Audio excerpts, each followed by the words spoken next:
आवाज जा रही है सभी के पास?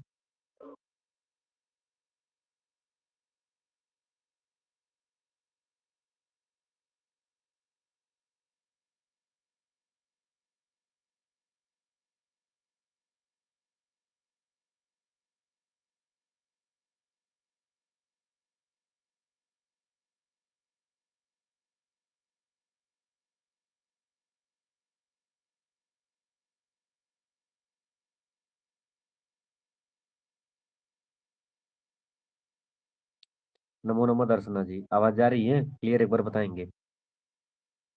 सबको वेट कर लेते हैं सबका, उसके बाद शुरू करते हैं ना। गुड इवनिंग पूजा जी।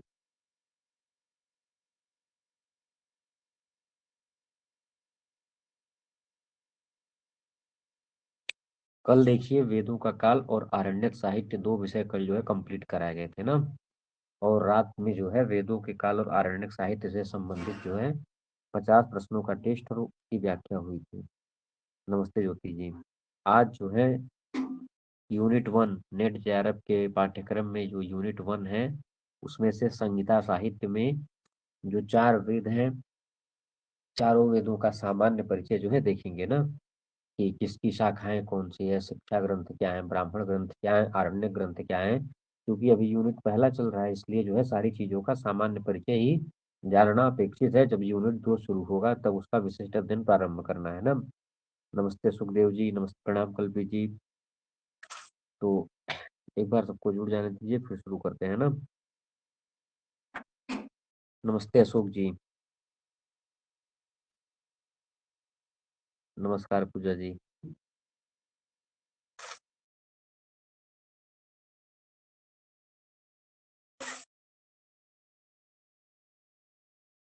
और जिनको भी हमारे पेड क्लास में जुड़ना है वो लोग जो है 6 तारीख से शुरू है, 6 तारीख से जुड़ सकते हैं। और इसकी जानकारी जो है अंतिम में दे दूंगा, ठीक है। तो शुरू करते हैं ऋग्वेद के बारे में। सबको पीडीएफ।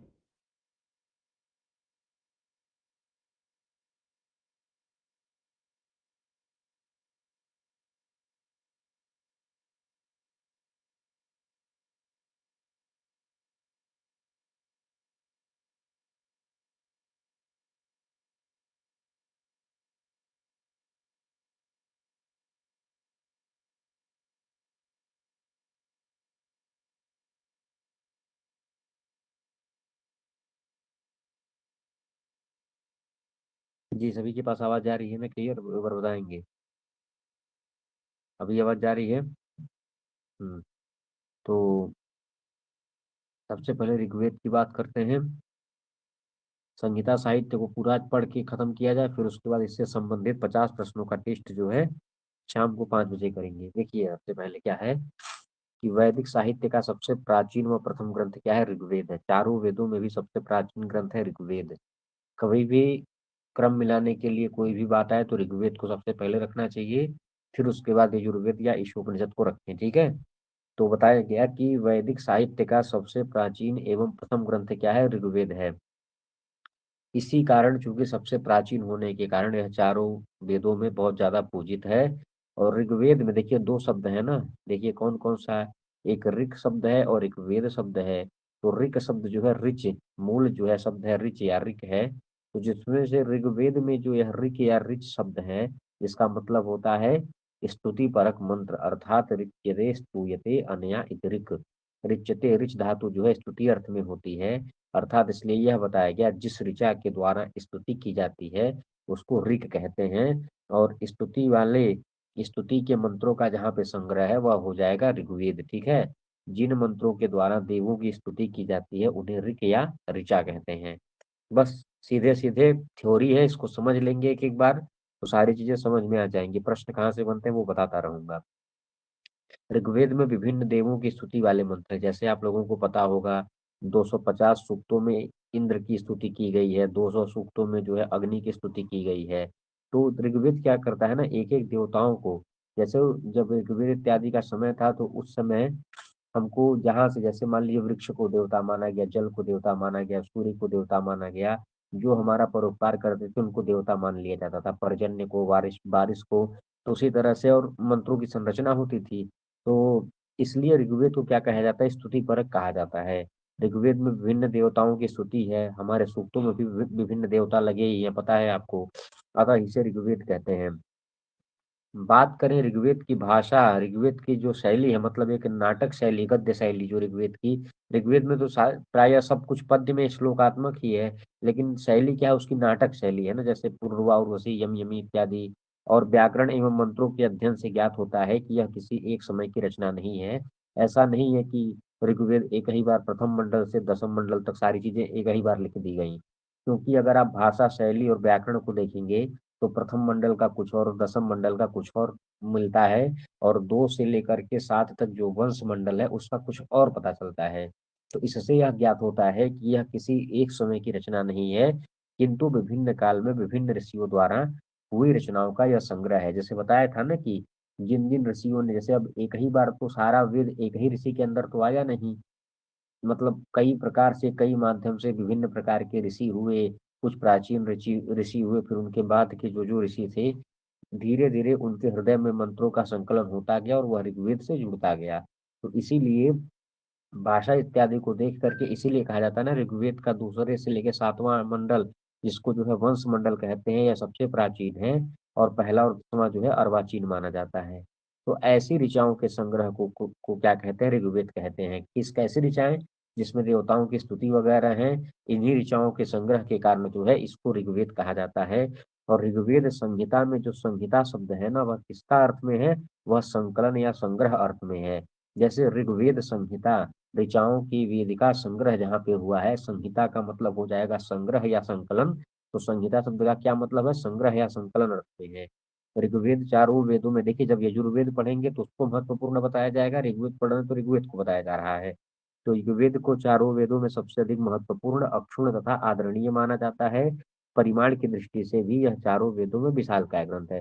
सबसे ज्यादा मंत्र इसी में 10,000 के कुछ, 10,580 से 1/4 मंत्र है, इसलिए सबसे ज्यादा, सबसे बड़ा वेद कौन सा है, तो यह ऋग्वेद है। ठीक है, भले ही अथर्ववेद में 20 कांड है, ऋग्वेद में 10 मंडल है, लेकिन मंत्रों की संख्या जो है इसमें बहुत ज्यादा है। ऋग्वेद में 10,580 सही, या फिर 10,552, ऐसे जो है दो दो संख्याएं मिलती है ना।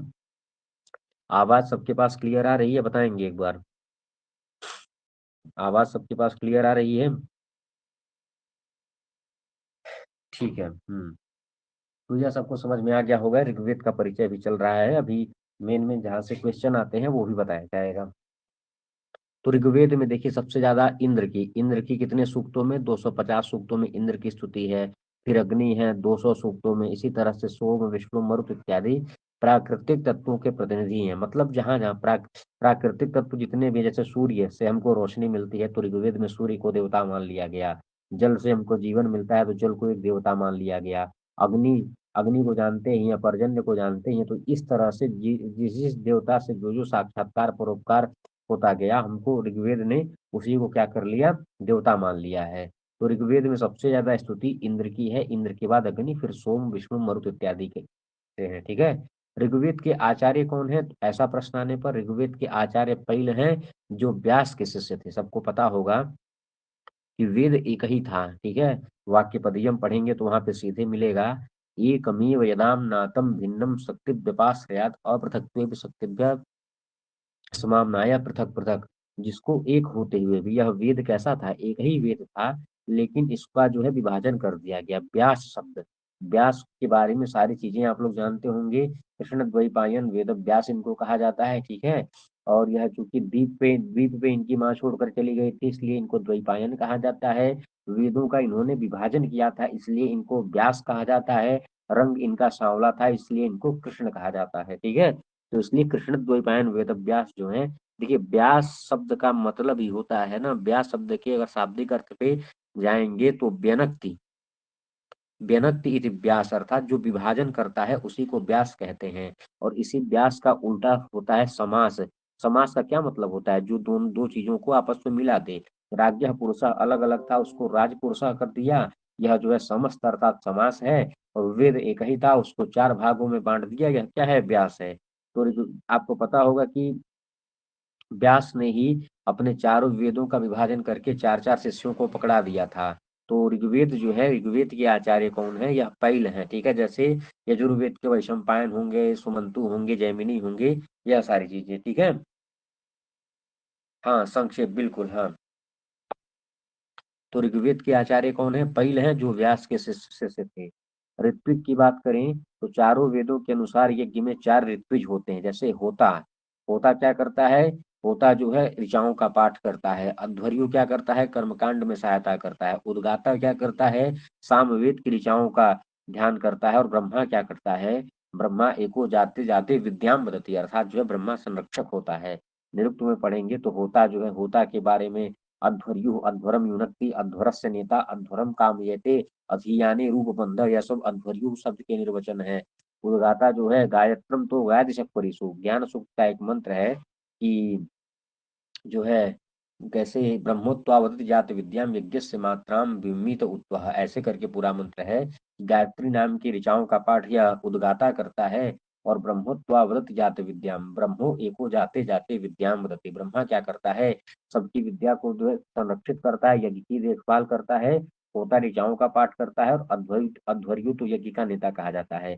तो इसीलिए ऋग्वेद के ऋत्विक को होता कहते हैं, यजुर्वेद के ऋत्विक को अध्वर्यु कहते हैं, सामवेद के ऋत्विक को उद्गाता कहते हैं, अथर्ववेद के ऋत्विक को क्या कहते हैं? ब्रह्मा कहते हैं, ठीक है। तो प्रश्न आ जाए कि ऋग्वेद में होता ऋत्विक ऋचाओं का देखिए पाठ करता है। अतः ऋग्वेद का हो, ऋग्वेद को जो है होत्री वेद भी कहा जाता है। ऋग्वेद का एक और अपर नाम मिल गया कि वो क्या नाम है? तो होत्री वेद ऋग्वेद का ये क्या है? अपर नाम है। ऋग्वेद की उत्पत्ति जो है अग्नि से बताई गई है। मनुस्मृति पढ़ेंगे तो वहां भी यही श्लोक मिलेगा कि अग्नि से ऋग्वेद की, तो दो यज्ञ सिद्ध्यर्थम करके जो मनुस्मृति में श्लोक आता है। तो अग्नि से जो है ऋग्वेद की, वायु से जो है यजुर्वेद की, इस तरह से जो है सारी चीजें जो है मनुस्मृति में भी हर जगह उत्पत्ति स्थल इसी से बताया गया है, ठीक है। ऋग्वेद क्या है? वाक तत्व का संकलन है। वाक तत्व का संकलन कैसे है? क्योंकि यहाँ पर स्तुति की जा रही है देवताओं की, इसलिए स्तुति वाणी के द्वारा ही संभव है, इसलिए यह क्या है? वाक तत्व का संकलन है। अब बात करते हैं मंडल क्रम के अनुसार संपूर्ण ऋग्वेद कितने मंडलों में विभाजित है? 10 मंडलों में विभाजित है, इसलिए इसको दशतई कहते हैं। तो दशतई हो गया, होत्री वेद हो गया, यह सब किसके अपर नाम है? तो यह सब जो है किसके अपर नाम है? ऋग्वेद के ही यह सब अपर नाम है, ठीक है। अब प्रत्येक मंडल, जैसे 10 मंडल थे, हर एक मंडल में अनुवाक हैं, सूक्त हैं और मंत्र हैं। सारी संख्याएं आपको देखनी है। ऋग्वेद के दसों मंडल में अगर मिला दिया जाए तो 85 अनुवाक हैं। और हर एक मंडल में सूक्त होने की वजह से 1028 सूक्त हैं। वैसे जो है 1017 ही सूक्त हैं। लेकिन जो है 8वें अध्याय में क्या होता है ना, 11 बालखिल्य सूक्त जुड़ जाते हैं। इसलिए सूक्तों की संख्या कितनी हो जाती है? 1028, ठीक है। बालखिल्य को लेकर के ऋग्वेद में सूक्तों की संख्या 1028, और बालखिल्य को छोड़ दिया जाए तो ऋग्वेद में सूक्तों की संख्या कितनी हो जाएगी? 1017, ठीक है। मंत्रों की संख्या कितनी है? 10,580, सही, 1/4। 1/4 का ये मतलब है कि जैसे प्रत्येक मंत्र में 3 या 4 चरण होते हैं। गायत्री मंत्र में 3 चरण होगा और त्रिष्टुप इत्यादि में 4 चरण होगा। तो 1/4 का मतलब ये है कि केवल एक ही भाग मिलता है। जैसे मान लीजिए कि इंद्र सूक्त में यो जात एवं प्रथमो मनस्वन, यही क्या है? एक पाद है। तो कोई ऐसा मंत्र होगा जिसका इतना ही एक ही भाग मिलता होगा, ठीक है। इसीलिए जो है इसको 1/4 लिखा गया। तो 10,580 पूर्ण मंत्र हैं और किसी एक मंत्र का एक भाग बस मिलता है। और कहीं कहीं मंत्रों की संख्या 10,552 है। तो ऋग्वेद का विभाजन दो प्रकार से हुआ है, एक मंडल क्रम से हुआ है और एक जो है अष्टक क्रम से हुआ है। अष्टक क्रम प्राचीन विभाजन है। अष्टक क्रम के अनुसार मंत्रों की संख्या 10,552 थी, जबकि मंडल क्रम के अनुसार मंत्रों की संख्या 10,580 से ही 1/4 है। तो ये भी सबको समझ में आ गया होगा, ठीक है। अब ऋग्वेद संहिता की अगर बात करते हैं तो एक दृष्टि में इसको पूरा समझे, सबको आ रहा है ना समझ में? अब ऋग्वेद की शाखाएं, ठीक है। चरण व्यूह के अनुसार, चरण व्यूह किसकी रचना है? चरण व्यूह रचना है शौनक की, ठीक है। शौनक, चरण व्यूह क्या, चरण व्यूह के लेखक है शौनक। और जो है पतंजलि ने भी क्या किया है? शाखाओं की गिनती की है। तो चरण व्यूह एक ऐसा ग्रंथ है ना जिसमें चारों वेदों की शाखाओं का वर्णन किया गया है। तो चरण व्यूह के अनुसार जो है ऋग्वेद में 5 शाखाओं का उल्लेख मिलता है। ऋग्वेद की कौन कौन सी? शाकल, वास्कल, आश्वलायन, सांख्यायन और मांडुकायन। और वहीं जो है पतंजलि जो है कितना उल्लेख करते हैं? एक विंशतिधा बाहुवृचम, एक विंशतिधा बाहुवचम अर्थात जो है ऋग्वेद की 21 शाखाओं का उल्लेख करते हैं। यह सारी चीजें आपको तैयार करनी है कि 21 शाखाएं कौन मानते हैं तो पतंजलि, और 5 शाखाएं कौन मानते हैं तो वो हो जाएंगे ये चरणव्यूहकार शौनक। ठीक है। ऋग्वेद के ब्राह्मणों की बात करें तो यद्यपि यह जो है दो ब्राह्मण है, एक ऐतरेय ब्राह्मण, एक कौशितकी। कौशितकी आरण्यक भी जब हम पढ़ रहे थे तो आपको पता था सांख्यायन के गुरु हैं कौशितकी, इसलिए सांख्यायन ब्राह्मण को कौशितकी ब्राह्मण भी कहा जाता है। ऋग्वेद के आरण्यक हैं दो, एक ऐतरेय आरण्यक है, एक सांख्यायन आरण्यक है। ऋग्वेद के उपनिषदों की संख्या है 3, एक ऐतरेय उपनिषद है, एक कौशितकी उपनिषद है, और एक वास्कल मंत्रोपनिषद है। स्रोत सूत्र की बात करें तो संख्याएं ये नहीं याद रखना है कि एक है कि दो है कि तीन है, नाम आपको याद रखना है। ठीक है। ये नहीं पूछा जाएगा कि ऋग्वेद के अनुसार उपनिषदों की संख्या कितनी है, नहीं, ऐसा पूछा जाएगा वास्कल मंत्रोपनिषद किस वेद से है, कौशितकी उपनिषद किस वेद से है। ठीक है। स्रोत सूत्रों की संख्या है 2, आश्वलायन सांख्यायन गृह्य सूत्र है, आश्वलायन सांख्यायन कौशितकी। देखिए शाम्य गृह्य सूत्र अगर आ जाए किस वेद से है तो आपको तुरंत दिमाग में याद आ जाना चाहिए कि शाम को ही कौशिकी कहते हैं और यह ऋग्वेद से संबंधित है। धर्मसूत्र की बात करें तो वशिष्ठ धर्मसूत्र और विष्णु धर्मसूत्र। शुक्ल यजुर्वेद के अलावा कहीं भी क्या है, कहीं भी शुल्ब सूत्र नहीं मिलता है। चारों वेदों में सिर्फ कृष्ण यजुर्वेद और शुक्ल यजुर्वेद ऐसे ही यह दो वेद हैं जिसमें जो है शुल्ब सूत्र मिलता है, बाकी शुल्ब सूत्र कहीं नहीं मिलता है। क्यों? क्योंकि जो है यज्ञ इत्यादि के वेदी के निर्माण की प्रक्रिया इत्यादि यजुर्वेद से ही संबंधित है, इसलिए यह केवल यजुर्वेद में ही मिलेगा। ऋग्वेद की शिक्षाएं दो हैं, एक पाणिनीय शिक्षा है जो हमारे पाठ्यक्रम में है, और एक ऋग प्रातिशाख्य है जिसका कुछ अंश हमारे पाठ्यक्रम में है। ठीक है। जैसे संध्यक्षर, समानाक्षर इत्यादि। ऋग प्रातिशाख्य को ही पार्षद कहते हैं। इस ऋग प्रातिशाख्य के लेखक कौन है? शौनक है। और ऋत्विक कौन है? इस ऋग्वेद का होता ऋत्विक है। यह ऋग्वेद का एक सामान्य परिचय हो गया। अब विभाजन देखते हैं। यह सारी चीजें आपको एक एक चीजें ध्यान देकर के याद रखनी है। ठीक है। जैसे शाम विग्रह सूत्र कहाँ से संबंधित है, आश्वलायन। आजकल प्रश्न पूछते हैं अधस्तने सुखयोर्द्वय समुचित संबंध किस दो का समुचित संबंध है, तो एक तरफ लिख देंगे कौशितकी उपनिषद, ऊपर लिख देंगे ऋग्वेद, नीचे लिख देंगे अथर्ववेद, नीचे लिख देंगे कौशितकी उपनिषद, और उसके नीचे लिख देंगे श्वेताश्वतर उपनिषद। तो आपको पता होगा यह कौशितकी ऋग्वेद से संबंधित है, तभी आप 1+3 से पाएंगे। अच्छा, किसी का बस माइक यहाँ ऑन पे हो कुछ गया, नहीं हम नहीं ठीक कर पाते। देते हैं, पता नहीं चला होगा। अब ये आवाज ठीक है ना सबके पास? क्लियर है ना? विभाजन देखते हैं ऋग्वेद का। पहले देखेंगे अष्टक क्रम के अनुसार। अष्टक क्रम के अनुसार ऋग्वेद में 8 अष्टक हैं, 64 अध्याय हैं। पर 8 अष्टक में, चूंकि 8 अष्टक हैं और प्रत्येक अष्टक में 8-8 अध्याय हैं, तो 8 गुणे 8 कर देंगे तो हो जाएगा 64 अध्याय, 2024 वर्ग हैं, और 10,552 मंत्र हैं। ठीक है। यह आपको याद रखना है। 8 अष्टक, 64 अध्याय, 2024 वर्ग, 10,552 मंत्र। यह सारे प्रश्न जो है इससे सम्मिलित हम कल करवा चुके थे, कल वाले टेस्ट में। ठीक है। और आज भी यहीं से प्रश्न होंगे। मंडल की बात करें, यह तो अष्टक क्रम का प्राचीन विभाजन हो गया। अब अर्वाचीन विभाजन मंडल क्रम वाला देखते हैं। तो ऋग्वेद में 10 मंडल है। ठीक है। 1017 सूक्त बालखिल्य से रहित है। जब इसमें बालखिल्य जोड़ देंगे 11 तो हो जाएगा 1028 सूक्त बालखिल्य के साथ। ठीक है।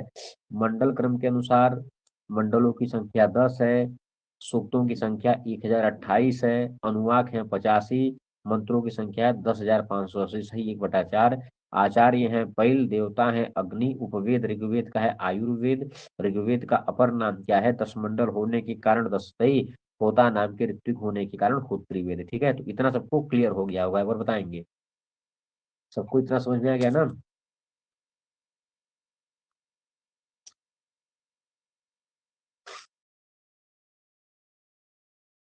तब ये ठीक है। अब बात करते हैं। देखिए जो 10 मंडल है ना, 10 मंडल के देखिए ऐसा नहीं है कि केवल प्रथम मंडल में सतर्षि नहीं ऋषि हैं, बहुत सारे ऋषि हुए, लेकिन जो ऋषि अधिकांशतः उपलब्ध होते हैं उन्हीं के नाम, उन्हीं को पूरे मंडल का ऋषि मान लिया जाता है। तो इसको याद रखने के लिए एक श्लोक, अगर यह आपको श्लोक याद आ जाता है तो आप कभी नहीं गड़बड़ होंगे कि ऋग्वेद के 5वें मंडल के ऋषि कौन है, 6वें मंडल के ऋषि कौन है। ऐसा प्रश्न आने पर या फिर क्रम पूछने पर कभी आपको दिक्कत नहीं होगी। ठीक है। सतर चीनो गृत समदः विश्ववाम अत्रि पंचकम भरद्वाजो वशिष्ठ कण्वो सोमो भृगुर्दश। शतर्चिन पहले हो जाएंगे, गृत्समत दूसरे हो जाएंगे, विश्ववाम अत्रि, विश्व से विश्वामित्र, वाम से वामदेव, अत्रि से अत्रि ऋषि, भरद्वाज से भारद्वाज हो गए, वशिष्ठ, फिर कण्व, सोम, भृगु, ये 10 मंडल के 10 ऋषि क्रम से हैं। और फिर ये जो नीचे दो श्लोक में संख्याएं लिखी गई हैं कि कितने कितने सूक्तों की संख्या है, तो यह सूक्तों की संख्या वगैरह आपको नहीं ध्यान रखना है, ठीक है। कि ऋग्वेद के प्रथम मंडल में 191 सूक्त है, द्वितीय मंडल में 43 सूक्त है, तृतीय मंडल में 62 सूक्त है, यह याद करने का विषय नहीं है। बस आपको यह जान लेना है कि प्रथम मंडल और दसम मंडल में सबसे ज्यादा सूक्त है, और सूक्तों की संख्या कितनी है, 191। टोटल ऋग्वेद में 1028 सूक्त हैं, जिसमें से सबसे ज्यादा दसम में और प्रथम में मिलते हैं, दसम में और प्रथम में। 191 इक्यानवे ये सब नहीं याद रखना है, ये इंपॉर्टेंट है। तदर्जीनोकृत समदः की ऋग्वेदस्य ऋग्वेद के पंचम मंडल के ऋषि कौन है, ऐसा प्रश्न आने पर आपके तुम्हारे तुरंत दिमाग में आ जाना चाहिए अत्रि पंचगम, मतलब अत्रि 5वें स्थान पे है, छठवें पे भारद्वाज और 7वें पे वशिष्ठ है। इसको आप लोग तैयार करेंगे, ठीक है। अब आगे चलें, अब जो देखिए ऋग्वेद की कुछ और बात बता देते हैं। तो यह बताया गया था महाभाष्यकार जो पतंजलि हैं यह क्या बोलते हैं, एक विंशतिधा बाहवृचम, ऋग्वेद की 21 शाखाओं का उल्लेख करते हैं। चरणव्यूह के अनुसार ऋग्वेद की शाखाएं हैं 5। चरणव्यूह किसकी कृति है, सौनक की कृति है। साकल, वास्कल, आश्वलायन, सांख्यायन, मांडुकायन। ऋग्वेद का ऋत्विक है होता, ऋग्वेद के देवता हैं अग्नि, ऋग्वेद का आयुर्वेद है उपवेद है आयुर्वेद, आचार्य हैं पैल। शाखाओं की अगर बात करें तो शाकल, वास्कल, आस्फलायन, सांख्यायन, मांडुकायन। ब्राह्मण की बात करें तो जो ऐतरीय ब्राह्मण है वह साकल संहिता से है, और कौशिकी या सांख्यायन ब्राह्मण यह जो है बाष्कल संहिता से है। यह आरण्यक को आख्यक भी कहा जाता है। तो आरण्यक की अगर बात करें तो एक ऐतरेयारण्यक है साकल संहिता से, सांख्यायन या कौशिकी आरण्यक है बाष्कल संहिता से, ठीक है। उपनिषद की बात करें तो ऐतरेयोपनिषद साकल संहिता से, सांख्यायन या कौशितकी उपनिषद यह जो है इसको बाष्कल मंत्रोपनिषद भी कहते हैं, यह जो है क्या हो जाएगा, बाष्कल बाष्कल शाखा से हो जाएगा। यह संहितोपनिषद जो होता है यही कौशितकी उपनिषद से ही कौशितकी उपनिषद से यह संबंधित है। प्रातिशाख्य की बात करें तो ऋग्वेद का प्रातिशाख्य है ऋग प्रातिशाख्य, जिसके लेखक हैं आचार्य सौनक, और इसी ऋग प्रातिशाख्य को जो है ऋग लक्षण भी कहा जाता है, ठीक है। यह सब चीजें जाने रहिए, सामान्य परिचय बिल्कुल बहुत इंपॉर्टेंट है। स्रोत सूत्र की बात करें तो ऋग्वेद के दो, आश्वलायन, सांख्यायन, ठीक है। गृह्य सूत्र में कौन है, आश्वलायन, सांख्यायन और कौशितकी गृह्य सूत्र। धर्म सूत्र है वशिष्ठ धर्म सूत्र और विष्णु धर्म सूत्र। शिक्षा की बात करें तो यह याद रखिए, पाणिनीय शिक्षा, स्वरांकुशा शिक्षा, षोडश श्लोकी शिक्षा, सैसरीय शिक्षा और आपिशली शिक्षा। यह शिक्षा ग्रंथ कहाँ से है, ऋग्वेद से। यह पूरा नाम याद रखिएगा, पाणिनीय, स्वरांकुशा, षोडश श्लोकी, सैसरी, आपिशली। पेपर में आता है कुछ ऐसे अजीब सा नाम लिख दे देता है, नहीं इस बार पूछा गया था साट्यायनी शाखा, और कहीं मिलेगा नहीं साट्यायन, यह एक अनुपलब्ध सामवेद की शाखा है। तो अनुपलब्ध चीजें भी पेपर में आ जाती हैं जिससे संबंधित हो। तो यह जो है पाणिनीय, स्वरांकुशा, षोडश श्लोकी, सैसरी और आपिशली ऋग्वेद के शिक्षा ग्रंथ हैं। तो यह ऋग्वेद हम लोगों का समाप्त हो गया, ठीक है। ऋग्वेद में जितनी जरूरत वाली चीजें थी सारी पता हो गई। अब बात करते हैं यजुर्वेद की, ठीक है। सबको समझ में आ रहा है ना। यजुर्वेद क्या है, कर्मकांड प्रधान वेद है। आप लोग यजुर्वेद के बारे में जानते होंगे। तस्मात् कर्मसु यजुर्वेदस्यैव प्राधान्यम, कर्मसु अर्थात कर्मकांड की प्रधानता होने के कारण यजुर्वेद की बहुत प्रधानता है। यजुर्वेद क्या है, कर्मकांड प्रधान वेद है, जिसका संकलन अध्वर्यु नामक ऋत्विक करता है। अध्वर्यु मतलब कौन, तो वही जो है यजुर्वेद का जो ऋत्विक है अध्वर्यु। ये जो है यजुर्वेद, क्या यजुर्वेद का संकलन कौन करता है, अध्वर्यु नामक ऋत्विक के उपयोग के लिए होता है। यजुर्वेद में देखिए दो शब्द है, एक यजुष शब्द है और एक वेद शब्द है। यजुष शब्द के स को र करेंगे, र को ऊर्ध्वगमन करेंगे, यजुर्वेद बन जाएगा। तो अगर यजुष शब्द की व्युत्पत्ति पर बात करेंगे तो यज धातु यजन करने अर्थ में होती है। तो यज धातु से उसी प्रत्यय के योग से संपन्न होता है जिसका मतलब होता है यज्ञ के साधक मंत्र।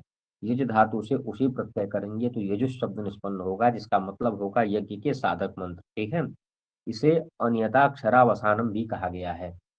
अनियताक्षरावसानम का मतलब है अनियत अक्षर अवसानम, अर्थात जो है इसमें अक्षरों की संख्या निश्चित न हो। जैसे अक्षरों की निश्चित संख्या कहाँ होती है, आप लोग जानते होंगे किसी श्लोक में किसी छंदोबद्ध श्लोक में, जैसे गायत्री, त्रिष्टुप, मंदाक्रांता या फिर शार्दूल विक्रीडितम, जहाँ छंदों का प्रयोग होता है वहां पर यह निश्चित रहता है कि 11, एक चरण में 11 मात्राएं, एक चरण में जो है 8 अक्षर, 9 अक्षर, 10 अक्षर। लेकिन वहीं अगर आप गद्यांश की बात करें, शुकनाशोपदेश में इतना लंबा लंबा वाक्य मिलता है, वहां कुछ अक्षरों की बात होती है कि नहीं, पहला पैराग्राफ इतने ही अक्षर का होगा, दूसरा पैराग्राफ चाहे जितना बड़ा। तो गद्यांश को क्या कहा जाता है? गद्यांश में अक्षरों की संख्या समान नहीं होती है, और यजुर्वेद भी उसी तरह। यजुर्वेद के जो मंत्र मिलेंगे ना, वो ऐसे त्रिष्टुप छंद में नहीं मिलेंगे, बड़े बड़े कई बार मिल जाएंगे। इसलिए यजुर्वेद को क्या कहा गया है? अन्यताक्षरावसानम, अर्थात जिसमें पद्यों की समान अक्षरों में संख्या निश्चित नहीं होती है, बड़े बड़े गद्यांश जहां मिलते हो उसको यजुर्वेद कहा जाता है। यजुर्वेद के कुछ मुख्य अर्थ इस प्रकार हैं यजुष शब्द के। अब जैसे एक एक आचार्यों ने, आचार्य यास्क का जो निरुक्त है यह निर्वचन के लिए ही प्रसिद्ध है। तो यास्क ने निरुक्त में क्या बताया है? निरुक्त के 7वें अध्याय में यजुष शब्द की व्याख्या किस तरह से की है? यजुर यजते है, अर्थात जो है यज्ञ से संबद्ध मंत्रों को क्या कहा जाता है? जो मंत्र यज्ञ से संबंधित हैं उनको यजुष कहा जाता है। जो मंत्र स्तुति से संबंधित होंगे उनको ऋक कहा जाएगा, और जो मंत्र यज्ञ से संबंधित होंगे उनको क्या कहा जाएगा? यजुष कहा जाएगा। ऐसा जो है यास्क ने अपने निरुक्त में कहा है। अब देखिए एक और बात है, शेषे यजुः शब्द, अर्थात शेषे, शेषे का क्या मतलब है? किससे शेष? तो बताया गया पद्य बंध और गीति से जो बचे शेष गद्यात्मक भाग हैं उसी को ही यजुष कहते हैं। शेषे का मतलब ये है कि पद्य बंध और गीति से रहित मंत्रात्मक रचना को यजुर कहते हैं, ऐसा भी यास्क ही कहते हैं। तो यजुर यजते है और शेषे यजुर शब्द, यह दोनों कथन यास्क का है। ठीक है। तैत्तिरीय संहिता की भाष्य भूमिका में, नमस्ते दीपिका जी, तैत्तिरीय संहिता की भाष्य भूमिका ने सायण ने यजुर्वेद के महत्व का प्रतिपादन इस प्रकार से किया है। क्या? यह देखिए प्रश्न इंपॉर्टेंट भी है और पूछा भी जा सकता है कि भित्ति स्थानीय यजुर्वेद चित्र स्थानो वितरो, यह किस आचार्य का कथन है या फिर कहाँ मिलता है? तो तैत्तिरीय संहिता की भाष्य भूमिका में मिलता है। क्यों सबसे पहले तैत्तिरीय में मिला? तो इसीलिए सायण चूंकि तैत्तिरीय शाखा के ही ब्राह्मण थे, और सायण ने जब अपना भाष्य प्रारंभ किया था तो सबसे पहला भाष्य उन्होंने तैत्तिरीय से शुरू किया था।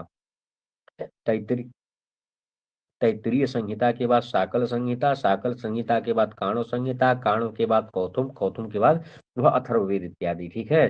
तो इसीलिए सायण ने तैत्तिरीय से शुरुआत की है। इसलिए सायण तैत्तिरीय संहिता के भाष्य भूमिका में बताते हैं कि भित्ति स्थानीय यजुर्वेद, यजुर्वेद दीवाल है, और चित्र स्थानो इतरऊ, इतरऊ मतलब ये जो दो वेद हैं, सामवेद और ऋग्वेद, यह दोनों उस पर्दे, उस दीवाल पर लगे हुए पर्दे हैं, चित्र स्थान है। तस्मात मतलब इसीलिए, कर्मसु मतलब कर्मकांड की प्रधानता से, यजुर्वेद वयुर्वेद की ही प्राधान्यम प्रधानता है। अर्थात यजुर्वेद भित्ति अर्थात दीवाल है, और ऋग्वेद और सामवेद चित्र हैं। और इसलिए यजुर्वेद सबसे मुख्य है, क्योंकि यज्ञ को आधार बनाकर ही ऋचाओं का पाठ और सामगान होता है। देखिए जो ऋग्वेद के मंत्र हैं, स्तुति परक जो मंत्र हैं, सामवेद के जो ऋचाएं हैं जिनका गान होना है, यह मंत्रों का उच्चारण और यह गान इत्यादि कहाँ होता है? किसी यज्ञ में ही होगा ना। तो इसीलिए जो है यजुर्वेद को दीवाल बता करके यजुर्वेद की प्रधानता सायणाचार्य दिखाते हैं। ठीक है। और यजुर्वेद के दो संप्रदाय हुए, यह चीजें जानिएगा, एक ब्रह्म संप्रदाय हुआ और एक आदित्य संप्रदाय। ब्रह्म संप्रदाय जो है, ब्रह्म संप्रदाय कृष्ण यजुर्वेद है, और आदित्य संप्रदाय से संबंधित जो है शुक्ल यजुर्वेद है। ब्रह्म संप्रदाय के अंतर्गत कृष्ण यजुर्वेद तथा आदित्य संप्रदाय के अंतर्गत शुक्ल यजुर्वेद आता है। इस तरह से यजुर्वेद के दो भाग हो गए, कौन कौन से?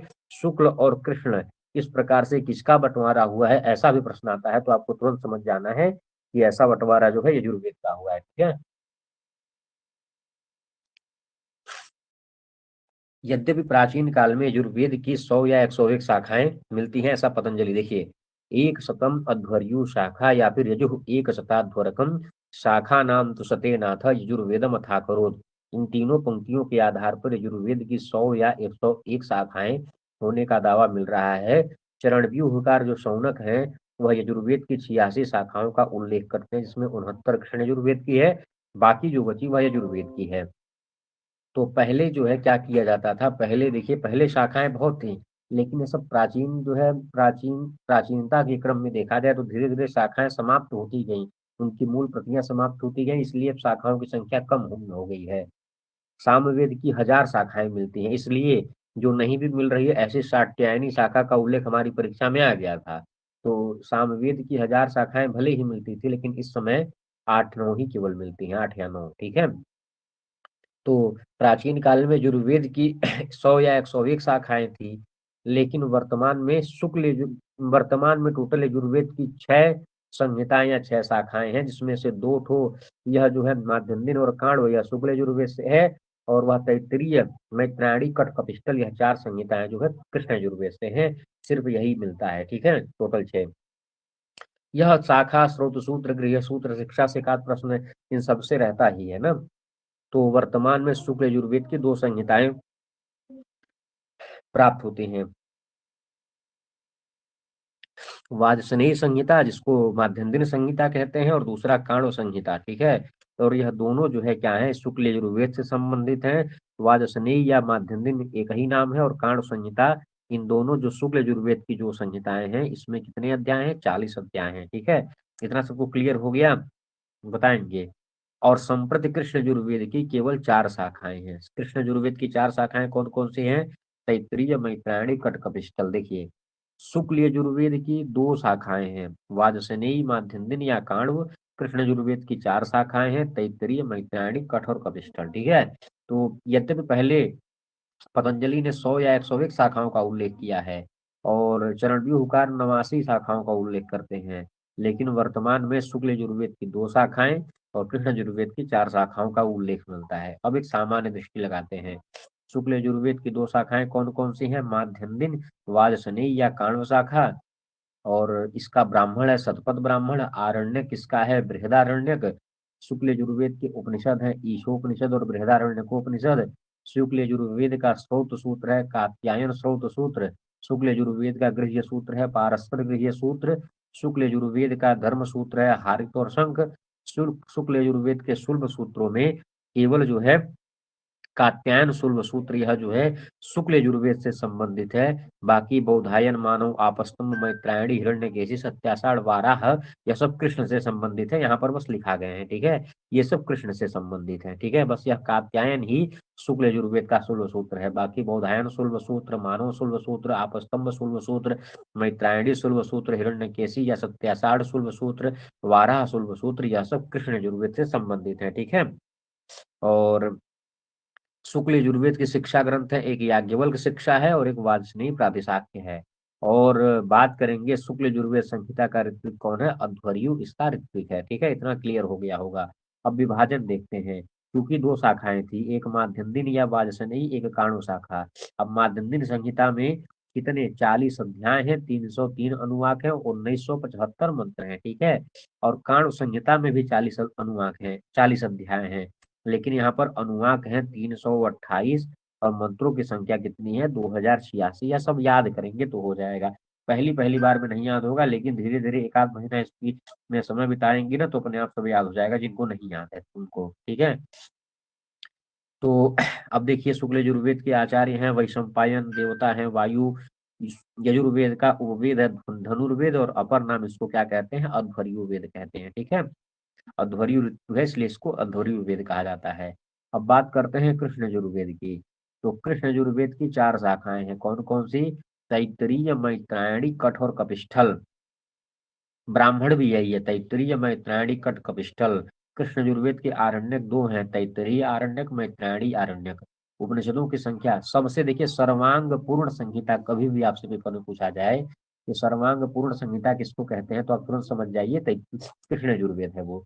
इसमें हर चीजें मिलती हैं, मतलब कोई भी ऐसी चीज नहीं है जिसमें इसकी कमी हो। हर चीजें जो है पूरा पर्याप्त मात्रा में मिलती हैं। उपनिषदों में कठोपनिषद, तैत्तिरीयोपनिषद, मैत्रायणी उपनिषद।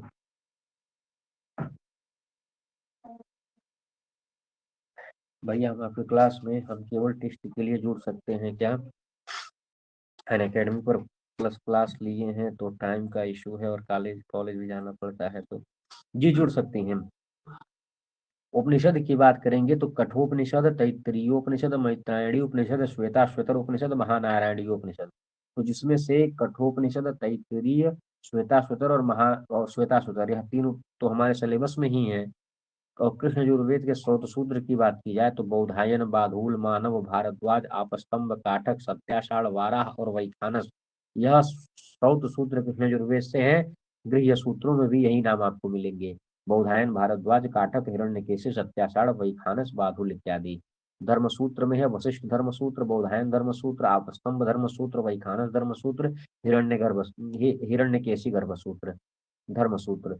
अब कृष्ण यजुर्वेद के शुल्ब सूत्र की बात करें तो इस कात्यायन को छोड़ करके, कात्यायन शुल्ब सूत्र तो चूंकि ये शुक्ल यजुर्वेद का है, इसके अलावा बौधायन, मानव, आपस्तम्भ, मैत्रायणी और हिरण्यकेशी, यह सब कृष्ण यजुर्वेद के शुल्ब सूत्र है। और और ये जो मांडव्य शिक्षा है ना, यह भी शुक्ल यजुर्वेद की है। कुछ चीजें अलग अलग पुस्तकों में जो है सही नहीं लिखी रहती है ना, तो यह मांडव्य शिक्षा, यह याद रखिएगा, मांडव्य शिक्षा शुक्ल यजुर्वेद से संबंधित है, भले ही यहाँ कृष्ण में गलती से लिखा गया है, ठीक है। भारद्वाज शिक्षा और वशिष्ठ शिक्षा और व्यास शिक्षा, यह कृष्ण यजुर्वेद से संबंधित है। अंतिम में भी बता देंगे मेनका जी, ठीक है। अब मैसेज करिएगा, बता देंगे। विभाजन के लिए बताते हैं, अभी बताते हैं आपको ना। विभाजन में देखिए यहाँ पर, तो अब तैत्तिरीय संहिता का विभाजन अगर देखेंगे तो तैत्तिरीय संहिता में 7 कांड, 44 प्रपाठक, 631 अनुवाक, और जो है मैत्रायणी शाखा की अगर बात करेंगे, मैत्रायणी संहिता में, तैत्तिरीय संहिता में 7 कांड, मैत्रायणी संहिता में 4 कांड, इसमें 44 प्रपाठक, इसमें 54 प्रपाठक, इसमें 631 अनुवाक, इसमें 3144 मंत्र हैं, ठीक है। तो तैत्तिरीय संहिता में 7 कांड, 44 प्रपाठक, 631 अनुवाक, और मैत्रायणी संहिता में 4 कांड, 54 पाठक, 2144 मंत्र। इसके भी यजुर्वेद के भी आचार्य कौन है? वैशंपायन, देवता वायु, उपवेद धनुर्वेद, अपर नाम अध्वर्युवेद, ठीक है। यजुर्वेद को यहाँ फटाफट देख लेते हैं। पतंजलि जो है 101 शाखाओं का बात करते हैं, जिसमें से 6 मुख्य है, 2 शुक्ल यजुर्वेद से है, 4 कृष्ण से है। 2 शुक्ल यजुर्वेद से माध्यन्दिन और काण्व है, और कृष्ण यजुर्वेद से तैत्तिरीय, मैत्रायणी, कटकपिष्टल है, ऋत्विक, अध्वर्यु, देवता वायु, उपवेद धनुर्वेद है। आचार्य वैशंपायन ने यजुर्वेद के 2 संप्रदाय हैं, एक ब्रह्म संप्रदाय, यह कृष्ण यजुर्वेद से संबंधित है, आदित्य संप्रदाय यह शुक्ल यजुर्वेद से संबंधित है।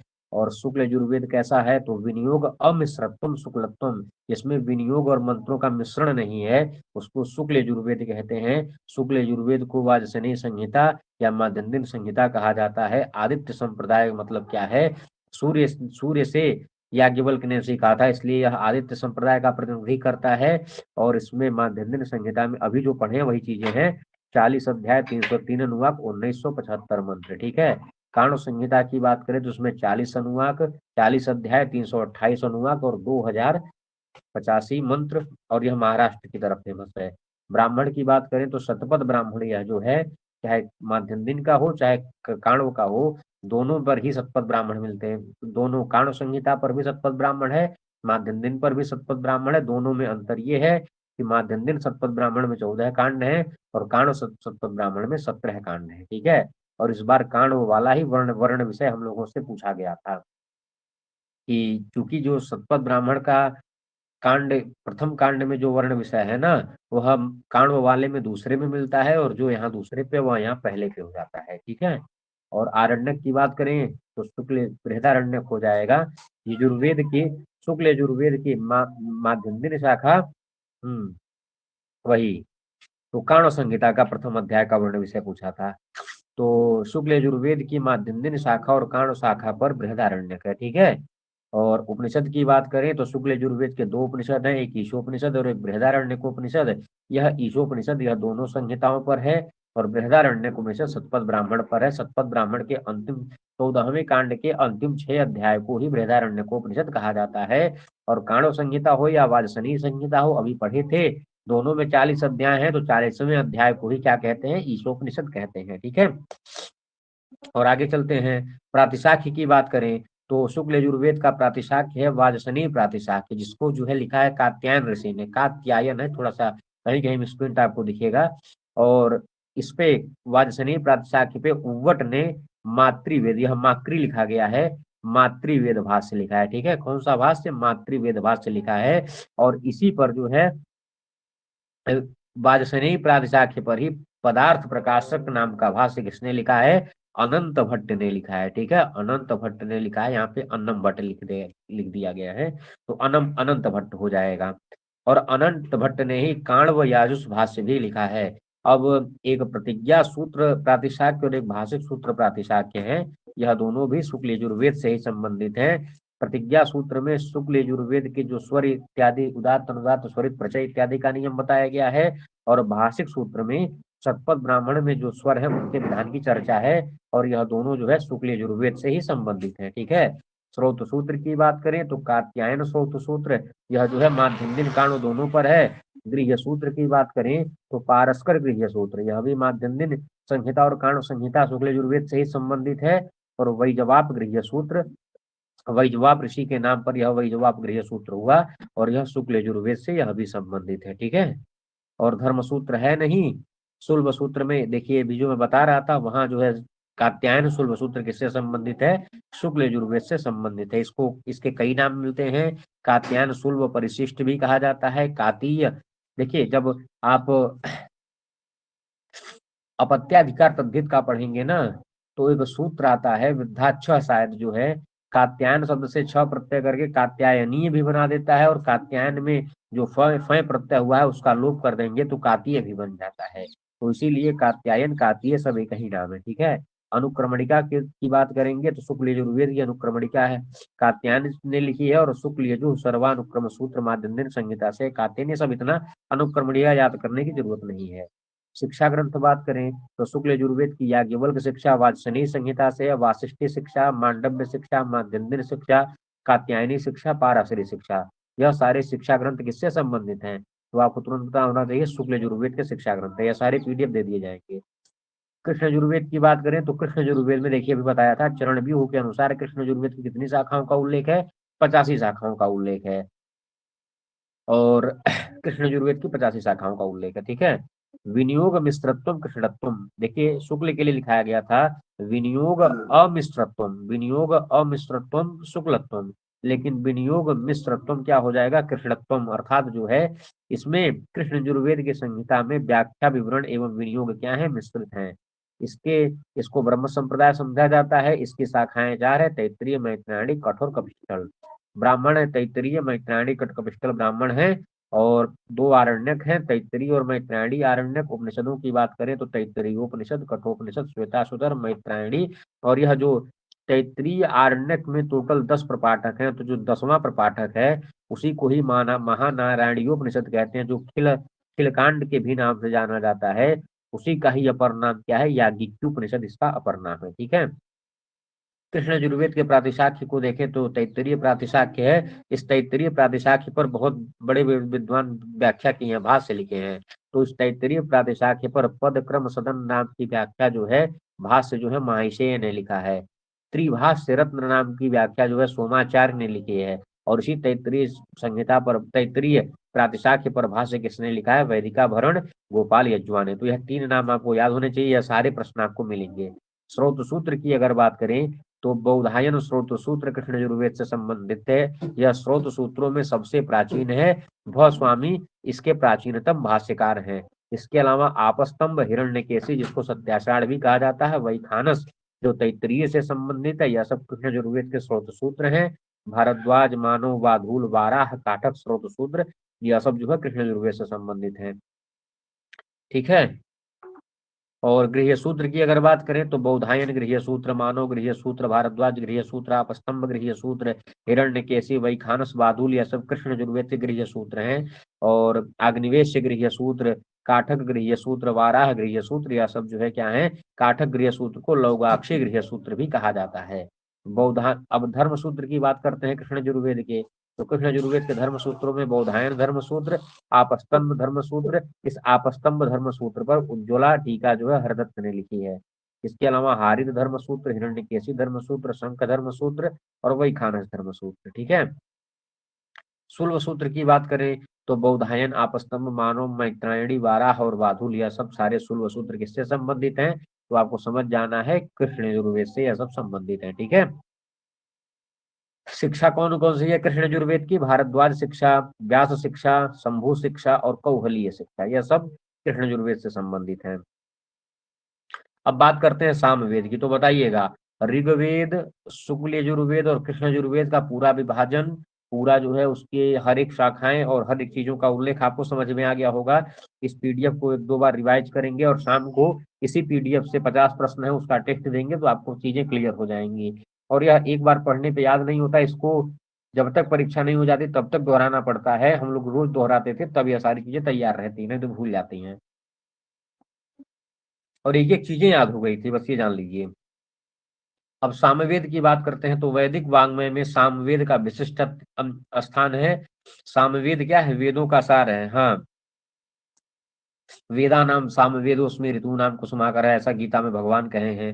भारतीय परंपरा के अनुसार कृष्ण द्वैपायन व्यास ने साम मंत्रों का भी संकलन किया, जो सामवेद संहिता के नाम से प्रसिद्ध है। बृहद देवता ने, बृहद देवताकार कौन है? तो शौनक जो है बृहद देवता के लेखक हैं। बृहद देवता ने स्पष्ट प्रतिपादित किया है, जो साम को जानता है वह वेद के रहस्यों को जानता है। यह सब प्रश्न कल करवाए थे। सामान्य यो वेत्ति सवेद तत्वम, अर्थात जो व्यक्ति साम को जानता है वही वेद के तत्व को जानता है। गीता में भगवान श्री कृष्ण ने सामवेद को ही अपना स्वरूप मानकर इसकी महत्ता बताई है। वेदा नाम सामवेदोस्मि ऋतु नाम कुसुमाकर, अर्थात वेदों में मैं सामवेद हूँ, ऐसा भगवान गीता में बोल करके सामवेद की महत्ता को बढ़ाते हैं।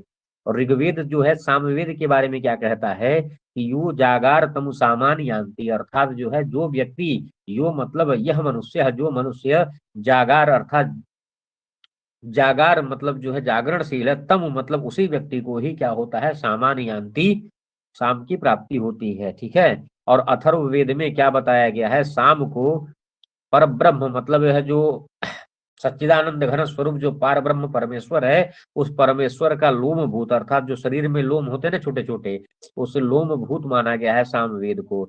सामान्य यस्य लोमानी अथर्वांगी रसो मुखम, ऐसा श्लोक आया था ना कल जब पढ़ रहे थे। तस्मात ऋचो अपातक्षण यजुष तस्मात अपाकयन सामान्य यस्य लोमानी अथर्वांगी रसो मुखम, ऐसा अथर्ववेद में उल्लेख मिलता है। सामवेद पर ब्रह्म का लोम है। ठीक है। सामवेद किसका वेद है? उपासना का वेद। जैसे स्तुति परक कौन सा था? ऋग्वेद था। कर्मकांड परक कौन सा था? यजुर्वेद था। उसी तरह से उपासना परक कौन है? तो सामवेद है। ठीक है। साम का मतलब क्या होता है? स्वरों के आरोह अवरोह से युक्त मंत्रों को ज्ञान गान करना। साम में जानते हैं क्या होता है? मंत्र वही रहेंगे ऋग्वेद के ही, लेकिन उसमें उतार चढ़ाव के साथ जो है, कभी उच्च स्वर में, कभी मंद्र गति से, कभी द्रुत गति से स्वरों का आलाप और आरोह अवरोह होता है। ठीक है। शाम का क्या अर्थ होता है? शाम का अर्थ ही होता है गीति युक्त मंत्र, अर्थात जो है लय के साथ मंत्रों को गाना। ऋचाएं, ऋचाएं अर्थात मंत्रों को जब किसी विशेष गान की पद्धति से, अर्थात मंत्रों को जब किसी विशिष्ट लय में गाया जाता है, उसी को शाम कहते हैं। साम शब्द से ऋचाओं के अक्षर एवं उससे व्यक्त स्वर मालिका का ग्रहण होता है।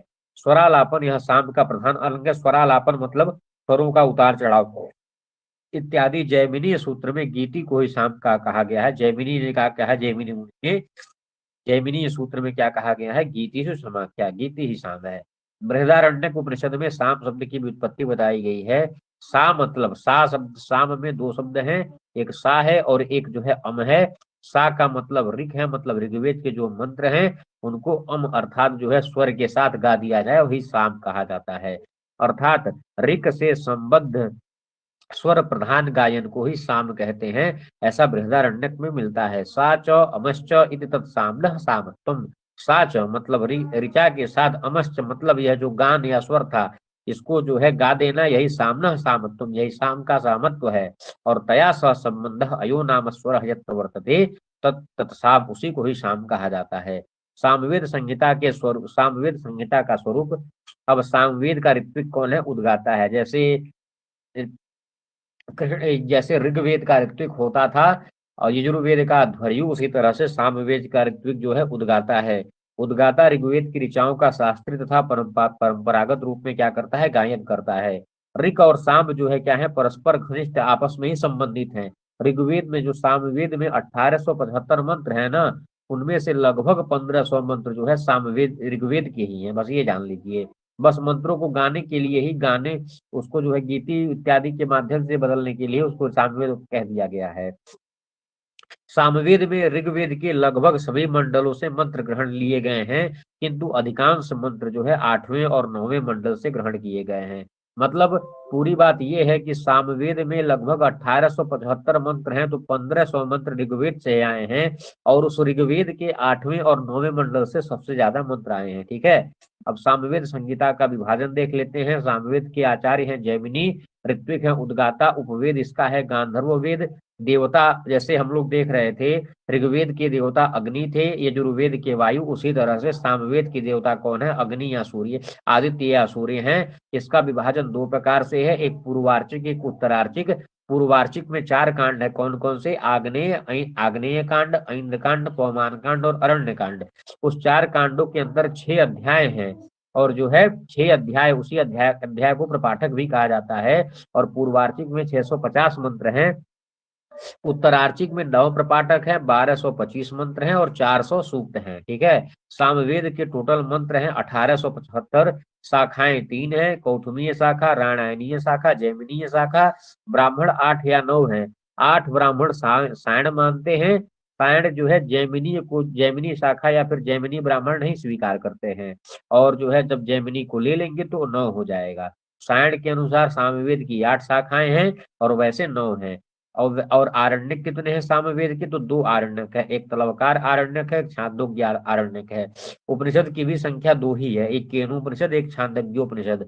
प्रातिशाख्य जो है 3 है, ऋकतंत्र प्रातिशाख्य, जिसके लेखक कौन है? शाकटायन है। आवाज जा रही है? एक मिनट।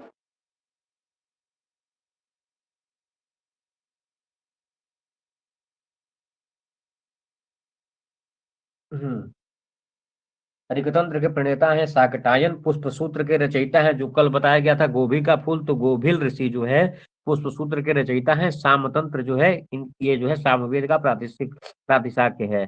शिक्षा ग्रंथ देखेंगे तो सामवेद के 3 शिक्षा ग्रंथ हैं, गौतमी शिक्षा, लोमसी शिक्षा और नारदीय शिक्षा।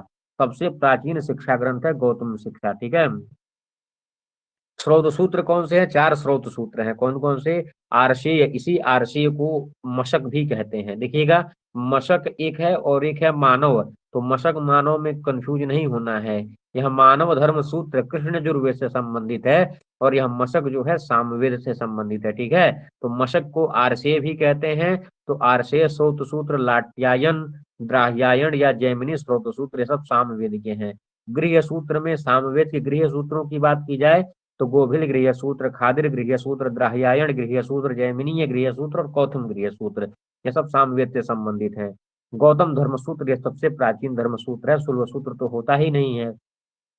अब सामगान की अगर बात करें तो सामगान 4 प्रकार का होता है, ग्राम गीयगान, अरण्य गान, ऊह ज्ञान, ऊह्य ज्ञान। साम विकार 6 हैं, विकार, विश्लेषण, विकर्षण, अभ्यास, विराम, स्तोभ, इसको साम विकार कहा गया है। और साम भक्तियां 5 होती हैं, प्रस्ताव, उद्गीत, प्रतिहार, उपद्रव, निधन। और जो है सामवेद के भाष्यकारों में सबसे प्राचीन भाष्यकार माधव हैं, फिर गुण विष्णु ने, जिन्होंने छांदोग्य मंत्र भाष्य इत्यादि लिखा है, और भरत स्वामी। ठीक है, तो यह 3 जो है भाष्यकार भी सामवेद से ही संबंधित हैं। अब सामवेद की देखिए 1000 शाखाएं, सहस्त्र वर्तमान सामवेद, ऐसा कौन कहते हैं? पतंजलि, महाभाष्यकार पतंजलि कहते हैं। ऋत्विक उद्गाता है, इसको औदगात्र वेद भी कहते हैं। जैसे ऋग्वेद को होत्री वेद, यजुर्वेद को अध्वर्यु वेद कहा जा रहा था, उसी तरह से ऋत्विक के नाम पर ही सामवेद को औदगात्री वेद भी कहा जाता है। और सा मतलब ऋचा, अम मतलब गान इत्यादि, ये सब बता ही दिया गया आपको। देवता सूर्य हैं, उपवेद गंधर्व वेद है, जैमिनी आचार्य हैं, सुमंतु भी माने जाते हैं, जैमिनी से सुमंतु, सुमंतु से सुनवान, सुनु सुकर्मा, या इस तरह से साम परंपरा चली, मतलब चलती गई। सामवेद में आर्चिक गान, मतलब आर्च किसको? ऋचा शब्द से ही आर्च बना है, ऋचाओं का ही गान कहा जाता है सामवेद में। पूर्वार्चिक उत्तरार्चिक उसके 2 भाग हैं। 1504 जो है ऋग्वेद से लिए गए हैं मंत्र, पुनरुक्त अर्थात जिसमें से एक ही मंत्र को 2 बार कहा गया है, ऐसे मंत्रों की संख्या 267 है। इसी 1504 में 267 ऐसे मंत्र पुनरुक्त आ जाते हैं, हो जाता है 1771। ठीक है, और नई ऋचाएं कितनी हैं? 99। तो इस तरह से आप 1771 में 99 जोड़ देंगे, और जो है पुनरुक्त फिर 5 104 और जोड़ देंगे, टोटल हो जाएगा 1875 मंत्र सामवेद में। 1504 ऋचाएं ऋग्वेद से हैं, 99 नए हैं, और 267 पुनरुक्त कर दिया गया है। इस तरह से 1875 मंत्र संख्या, ये सब नहीं याद रखना है, ऋग्वेद से कितना लिया गया है, पुनरुक्त कितना है, बस आपको मोटी मोटा ये जानना है। 1875 मंत्र हैं, जिसमें से पूर्वार्चिक में 650 मंत्र हैं, उत्तरार्चिक में 1275 मंत्र हैं। ठीक है, 650 और 1225, 75 नहीं 25 है ये। ठीक है, अब पूर्वार्चिक में 4 कांड हैं, कौन कौन से हैं? आग्नेय कांड, ऐन्द्र कांड, पवमान कांड और आरण्य कांड। शाखाएं, एक कौथुमीय शाखा है जो गुजरात के साइड चलती है, एक राणायणी शाखा महाराष्ट्र की तरफ, और एक जैमिनीय शाखा कर्नाटक की तरफ। और ये जो तलवकार शाखा है, यह जैमिनी शाखा का ही अमांतर भेद है। ब्राह्मण की बात करें तो 8 ब्राह्मण सायण मानते हैं। तांड ब्राह्मण, इसको महाब्राह्मण भी कहा जाता है, पंचविंश ब्राह्मण भी कहा जाता है, प्रौढ़ ब्राह्मण भी कहा जाता है। इसमें 25 अध्याय हैं। षड्विंश ब्राह्मण में जब ब्राह्मण साहित्य पढ़ाऊंगा तो एक एक ब्राह्मणों का डिटेल बताऊंगा। षड्विंश ब्राह्मण में 6 अध्याय हैं, संविधान ब्राह्मण में शायद 4 या 5 अध्याय हैं, आर्षेय ब्राह्मण में 3 अध्याय हैं, दैवत ब्राह्मण में 4 अध्याय हैं, उपनिषद ब्राह्मण में जो है 10 अध्याय या 10 प्रपाठक हैं। उसी को मंत्र ब्राह्मण, उपनिषद ब्राह्मण को ही मंत्र ब्राह्मण कहा जाता है, छांदोग्य उपनिषद ब्राह्मण भी कहा जाता है। साम विधान में 3 है। ठीक है, हाँ वही कह रहा था ना, कंफ्यूजन। संहितोपनिषद में 5, संहितोपनिषद ब्राह्मण में 5 अध्याय हैं, वंश ब्राह्मण में 3 या 2 हैं, जैमिनी ब्राह्मण या फिर आर्षेय ब्राह्मण में 3 इसके भी विभाग हैं। और इसी जैमिनी में क्या हो जाएगा, तलवकार ब्राह्मण, जैमिनी उपनिषद ब्राह्मण भी कहते हैं। जी मधुमिता जी, आख्यक या आरण्यक वेद देखेंगे तो तलवकार आरण्यक और जैमिनी शाखा से संबंधित है, और छांदोग्य आरण्यक भी है। उपनिषदों की संख्या में छांदोग्योपनिषद जो तांड्य शाखा से है, और केनोपनिषद जैमिनी शाखा से है। प्रातिशाख्य की बात करेंगे तो साम प्रातिशाख्य, सामतंत्र, पुष्प सूत्र, यह सारी चीजें ऋक्तंत्र इत्यादि हैं। इसी पुष्प सूत्र को कुसुम सूत्र, कौतुम सूत्र, फुल्ल सूत्र इत्यादि कहा जाता है। पुष्प ऋषि के द्वारा जो है यह प्रणीत है, और उस पर अजात शत्रु का भाष्य भी मिलता है। ठीक है, ऋगतंत्र के प्रणेता है शाकटायन। स्रोत सूत्र की बात करें तो आर्षेय स्रोत सूत्र, जिसको मशक भी कहते हैं, लाट्यायन, रायायण, जैमिनी और क्षुद्रकल्प सूत्र, यह सब जो है इससे संबंधित है। गोभिल गृह सूत्र, खाद्र गृह सूत्र, जैमिनी गृह सूत्र, कौथुम गृह सूत्र, किस शाखा से संबंधित है यह नहीं ध्यान देना है। गौतम धर्म सूत्र सामवेद से है, नारदीय शिक्षा, गौतमीय शिक्षा, लोमसी शिक्षा, यह 3 शिक्षा ग्रंथ सामवेद के हैं। अनुक्रमणिका में कल्पानुपद सूत्र, उपग्रंथ अनुपद सूत्र, निदान इत्यादि याद रख सकते हैं, निदान उपनिदान इत्यादि। बाकी ये सब जो है अनुक्रमणिका इत्यादि नहीं प्रश्न पूछता है।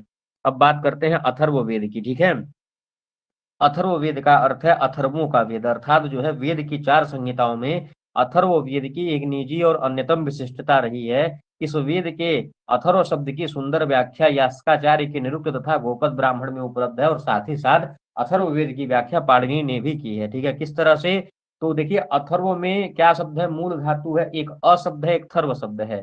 तो निरुक्त ने थर्व धातु को गत्यर्थक मान लिया, थर्व धातु गति अर्थ में मान करके निरुक्तकार यास्क जो है इसका अर्थ करते हैं कि गतिहीन। भाई थर्व मतलब चलना, और अथर्व मतलब न चलना, अर्थात जो है गतिहीन अथवा स्थिरता युक्त। जिस चीज में गति नहीं है अर्थात वह स्थिर है, स्थिरता से युक्त, अर्थात जो है यास्क क्या कहते हैं, जिसमें चित्त की स्थिरता एवं दृढ़ता बनी रहे, उसको ही अथर्व कहते हैं। और गोपद ब्राह्मण क्या कहता है, समीपस्थ आत्मा को अपने अंदर देखना, अर्थात जो है जब आपका चित्त स्थित रहेगा तभी तो आप अपने आत्मा और परमात्मा समझ पाएंगे। तो इसलिए बताया गया, मतलब थर्व धातु को गत्यर्थक निरुक्तकार भी मानते हैं, और गोपद ब्राह्मण में भी थर्व धातु को गत्यर्थक माना है, जिसके अनुसार अथर्व का क्या अर्थ हो जाता है, स्थिरता से युक्त, जिसमें चित्त में स्थिरता लाई जा सके। और गोपद ब्राह्मण भी वही कहता है, समीपस्थ आत्मा को अपने अंतर देखना। लेकिन पाणिनीय धातु पाठ में थर्वी धातु जो है हिंसा अर्थ में पठित है, और इसके अनुसार क्या अर्थ हो जाएगा, थर्व धातु कुटिलता एवं हिंसावाची है। अब अथर्व का क्या मतलब है, जिसमें कुटिलता न हो, जिसमें हिंसा न हो, अर्थात अकुटिलता तथा अहिंसा योग से ब्रह्म प्राप्ति कराने के कारण इस संहिता को अथर्ववेद संहिता कहा गया। शब्दों की व्याख्या सब भूमिकाएं हैं। ठीक है, अथर्ववेद में विभिन्न ऋषियों के दृष्ट मंत्र हैं, साक्षात धर्माणो ऋषि अभूव, ऋषियों ने मंत्रों का साक्षात्कार ही किया था। तो विभिन्न ऋषियों के दृष्ट मंत्र है, मतलब विभिन्न ऋषियों के द्वारा साक्षात्कार किए गए मंत्रों का अथर्ववेद में संकलन है, तथा अनेक विषयों का प्रतिपादन है, अतः इसके अनेक नाम पड़े हैं। अथर्ववेद तथा अन्य ग्रंथों में अथर्ववेद के ये नाम प्राप्त होते हैं, अथर्ववेद की शाखाएं पतंजलि ने महाभाष्य में, देखिए अभी तक हम लोग पढ़ रहे थे ना कि चरणव्यूह के अनुसार ऋग्वेद की 5 शाखाएं और पतंजलि के अनुसार 21 हैं, और इसी तरह से 101 शाखाएं या 100 शाखाएं पतंजलि के अनुसार, 85 शाखाएं शौनक के अनुसार। तो एक बात और बता दें कि अब जो अथर्ववेद की जो 9 शाखाएं हैं ना, यह चाहे जो हो, अब पेपर में प्रश्न आ जाए कि किसी के भी अनुसार अथर्ववेद की कितनी शाखाएं, तो आपको एक संख्या 9 याद रख लेनी है। चाहे सायण हो, चाहे जो है बृहद देवताकार शौनक हो, चाहे पतंजलि हो, सब लोगों ने अथर्ववेद की 9 ही शाखाओं का उल्लेख किया है। कौन कौन सी हैं? पैपलाद शाखा, तौद शाखा, मौद शाखा, शौनकीय, जालद, जलद, ब्रह्मवद, देवदर्श, चारण वैद्य, प्रपंच, हृदय इत्यादि सब शाखाएं इसी से संबंधित हैं। चरणव्यूह और सायण की अथर्ववेद भाष्य भूमिका में भी देखिए 9 ही शाखाओं का उल्लेख मिलता है। ठीक है, और इनमें जो है देखिएगा 9 शाखाएं तो हैं, लेकिन उपलब्ध कौन कौन सी हैं? पैपलाद और शौनकीय शाखा ही उपलब्ध है।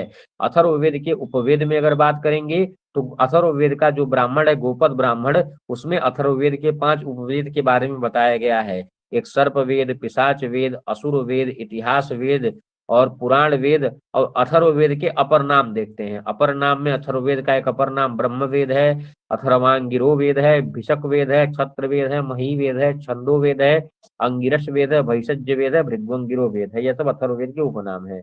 अब अथर्ववेद संहिता का विभाजन देखते हैं। इसके आचार्य सुमंतु हैं, अथर्वा ऋषि हैं, ब्रह्मा ऋत्विक हैं। इसके उपवेदों में पिशाच, सर्व, पुराण, इतिहास, असुर इत्यादि नाम आ जाएंगे। अपर नाम में ब्रह्म वेद, छत्र वेद, मही वेद, भैषज्य वेद, छंदो वेद, भिषक वेद आ जाएगा। अथर्वांगिरो वेद, आंगिरस वेद, भृग्वंगिरो वेद। इसमें 20 कांड हैं। उत्पत्ति देवता सोम है, जैसे अग्नि, वायु, सूर्य और सोम, इस तरह से अथर्ववेद की उत्पत्ति देवता सोम है। पैपलाद शाखाओं के साथ साथ 9 शाखाएं हैं, जिसमें से पैपलाद और शौनक शाखा अभी उपलब्ध है। ब्राह्मण अथर्ववेद का है गोपद ब्राह्मण, पैपलाद और शौनकीय शाखा ही उपलब्ध है, आरण्यक मिलता नहीं है। प्रश्नोपनिषद, मुंडकोपनिषद, मांडुक्योपनिषद, यही 3 उपनिषद अथर्ववेद से संबंधित हैं। एक ही स्रोत सूत्र मिलता है जिसका नाम है वैतान स्रोत सूत्र। गृह्य सूत्र जो है कौशिक गृह्य सूत्र है, न तो धर्म सूत्र मिलता है, न तो शुल्ब सूत्र मिलता है। शिक्षा ग्रंथ में एक मांडुकी शिक्षा है, प्रातिशाख्य में शौनकी चतुराध्याय का और अथर्ववेद प्रातिशाख्य मिलता है। भारतीय भाष्यकारों में अनेक नाम हुए हैं, दुर्गादास लाहिड़ी, शंकर पांडुरंग पंडित इत्यादि, राजेंद्र लाल मिश्र जिन्होंने गोपद ब्राह्मण पर भाष्य किया है। और पाश्चात्य अनुवादक में रॉथ एंड व्हिटनी शौनकी शाखा का संपादन व प्रकाशन किए थे। ब्लूमफील्ड और गार्वे पैपलाद संहिता का प्रकाशन इत्यादि किए हैं। ग्रिफिथ ने अंग्रेजी में पद्यानुवाद किया है। कैलेंड ने पैपलाद शाखा से संबंधित कोई काम किए हैं। व्हिटनी, लाउलमान और ग्रास्टा इत्यादि ये सब अथर्ववेद के पाश्चात्य अनुवादक हैं। ठीक है, अब ये अथर्ववेद के अपर नाम हो जाएंगे छत्र, भैषज्य, मही वेद, छंदोवेद, ब्रह्मवेद, अंगिरस वेद। कांड इसमें 20 हैं। और कुंताप सूक्त देखिए, इसमें 127 से लेके 136 सूक्त तक जो है किसका वर्णन है? कुंताप सूक्त का वर्णन है। शाखाओं में पैपलाद यही एक उपलब्ध है, शौनकीय उपलब्ध है, बाकी सब यह तौद, मोद, जालद, जलद, ब्रह्मवद, देवदस, चारण वेद ये सब अनुपलब्ध हैं। उपवेद में सर्ववेद, पिशाच वेद, असुर वेद, इतिहास वेद, पुराण वेद यह सब उपवेद इसके हैं। ब्राह्मण है गोपद ब्राह्मण, आरण्यक या आक्षक है ही नहीं। उपनिषद में प्रश्नोपनिषद, मुंडकोपनिषद, मांडुक्योपनिषद किस शाखा से संबंधित है यह जरूरी नहीं है।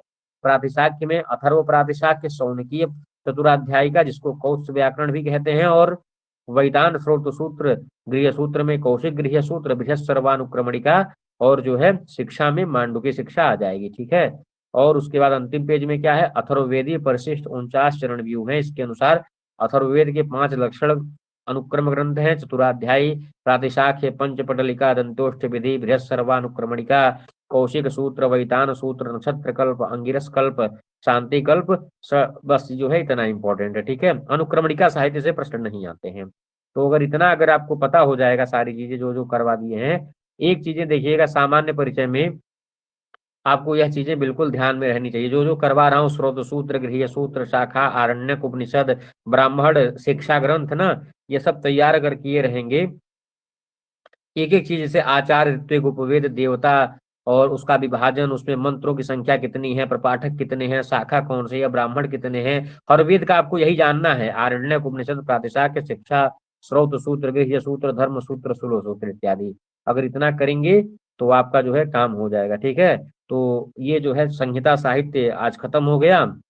और शाम को जो है अभी 7 बजे इसी चैप्टर से जो है 50 प्रश्न अपलोड किए जाएंगे, आप लोग उसका टेस्ट दें। इसी क्लास में जाकर के टेस्ट वाले फोल्डर में जाएंगे, आपको टेस्ट मिलेगा। 1 घंटे में टेस्ट अपना सबमिट करें, फिर 8 बजे या फिर 8:10 पर एक क्लास होगी, जिसमें जो शाम को 50 प्रश्न बताए गए हैं उसकी व्याख्या होगी। और साथ ही साथ 6 तारीख से हमारा new batch net JRF Sanskrit 25 code के लिए शुरू हो रहा है।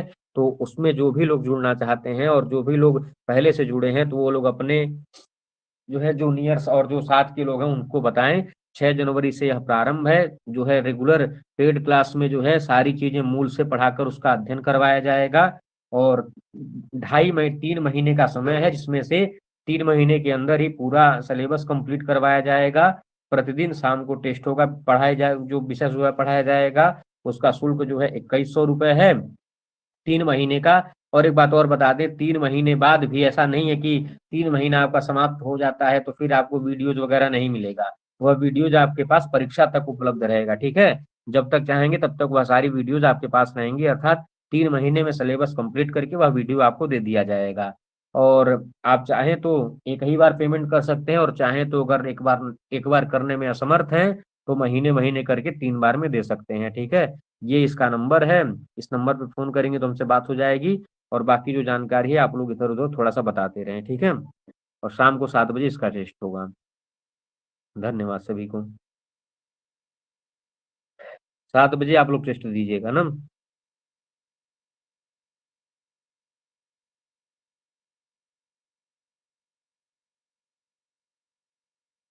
आवाज जा रही है सभी के पास? जी।